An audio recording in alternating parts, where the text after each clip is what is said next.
Hello दोस्तों, friend नमस्कार। अपने सब कैसन बानी? बहुत अच्छा होखम लगी, स्वस्थ मस्त। दोस्तों, हमारा वीडियो को ज़्यादा से ज़्यादा आप लोग सपोर्ट करी, शेयर करी, ठीक बा।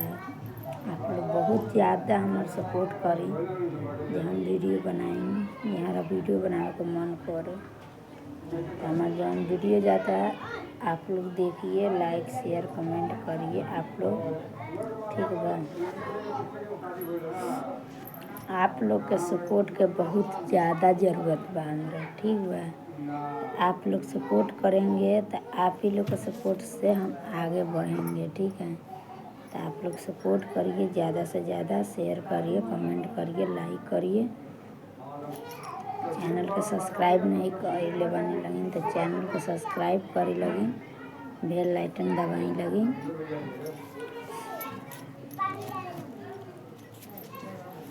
तो वीडियो बनावे के तो चलत नहीं के, तो वीडियो बनावे के तो बिल्कुल मन नहीं के करत। हमारा सब्सक्राइब भागत ना, व्यूज भागत ना, लाइक नहीं, शेयर कुछ भी नहीं के भागत। आप लोग सपोर्ट कइल बहुत कम कर दिले बानी। तो आप लोग सपोर्ट करी लगिन, प्यारा प्यारा कमेंट करी लगिन कि हम भी आप लोग के, आप ही लोग के सपोर्ट से हम भी आगे बढ़ेंगे। आप लोग का सपोर्ट रहेगा तो हम भी आगे बहुत बढ़ेंगे।